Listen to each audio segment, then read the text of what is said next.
বিসমিল্লাহি ওয়াসসালাতু ওয়াসসালামু আলা রাসূলিল্লাহ। দেখেন, দোয়াটা বুঝলে তাহলে রসুলের উপর দরুদ পড়াটা সহজ হবে। আমরা দোয়ায় কি বলি? আল্লাহুম্মা আফতাহলি আবওয়াবা রাহমাতিক। আয় আল্লাহ তাআলা, আমি তোমার রহমতের দুয়ারে পাড়া দিলাম, তুমি আমার প্রতি কি করো? রহমত এবং বরকত দান করো, নাজিল করো। ভালো করে বুঝতে হবে, এই দোয়াটা কিন্তু আখিরাতমুখী দোয়া। কি মুখী দোয়া? আখিরাতমুখী দোয়া। চাচ্ছি কি? রহমত। কি চাইতেছি? রহমত।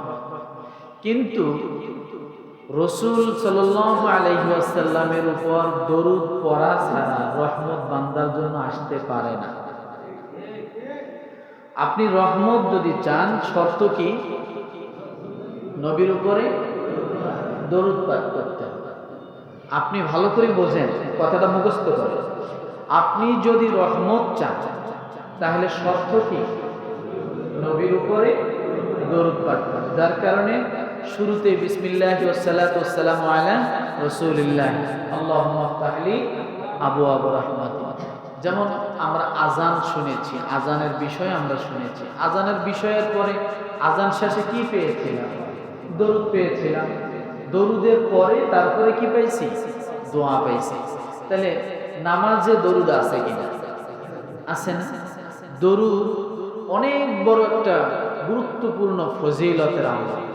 আপনার সমস্ত আমল একদিকে, নবী আলাইহিস সালাতু ওয়াস সালামের দরুদ যদি আরেক দিকে করা হয়, তো তারপরেও বলা হয়েছে যে দরুদের পাল্লা ভারী হয়ে যায়।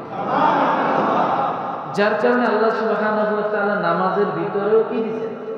দরুদ দিয়েছেন। একটা কথা বলি, মানুষ কিয়ামতের ময়দান থেকে ফুলসিরাতের দিকে যাবে। কোন দিকে যাবে? ওই দিন বান্দা ফুলসিরাতের সামনে যে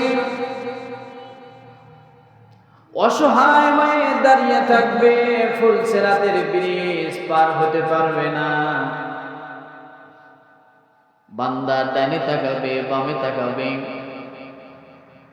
সামনে তাকাবে, পিছনে তাকাবে, কিন্তু ব্রিজের দিকে যখন তাকায় বান্দা, ব্রিজটা পার হওয়ার মতো শক্তি, সাহস আর রাখে না। ওই দিন অসহায় হয়ে দাঁড়িয়ে থাকবে। আমার আপনার নবী মুহাম্মদ রাসূলুল্লাহ সাল্লাল্লাহু আলাইহি ওয়াসাল্লাম ফুলসিরাতের ওই পার থেকে ডাক দিয়ে বলবে, উম্মত, তুমি ফুলসিরাতের ব্রিজের ওখানে ওই কিনারে দাঁড়িয়ে আছো কেন? পার হচ্ছ না কেন? ডাক দিয়ে বলে, নবীজি, ফুলসিরাতের ব্রিজ পার হব, কিন্তু কেন জানি আমার মনের মধ্যে সাহস জাগে না। আমি অন্ধকার দেখি। কি দেখি? আমি অন্ধকার দেখি। আমি সামনে যাওয়ার মতো সাহস রাখি না, আমার সাহস হয় না। নবীজি ডাক দিয়ে বলবে, তোমার শরীরের সঙ্গে ওটা কি? বলে, নবীজি, এটা আমার আমলের ঘাটতি জায়গায় আছে। হজ করেছি, হজের পোটলা আছে। যাকাত দিয়েছি, যাকাতের পোটলা আছে। দান করেছি, দানের পোটলা আছে। আল্লাহ নবী ডাক দিয়ে বলেন, সব পোটলা যখন নবীজি দেখবেন, কিন্তু দরুদের পোটলা পাবেন না। কিসের পোটলা? হজের পোটলা, নামাজের পোটলা, যাকাতের পোটলা, দানের পোটলা সব আছে।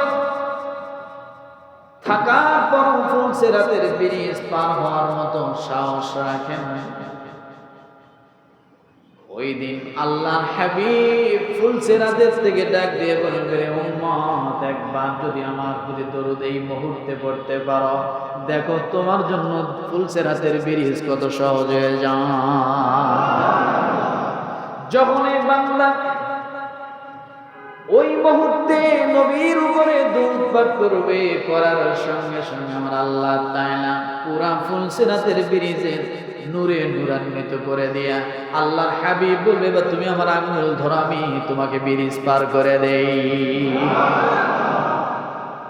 তাহলে দরুদটা সব জায়গায় খুবই গুরুত্বপূর্ণ, খুবই গুরুত্বপূর্ণ।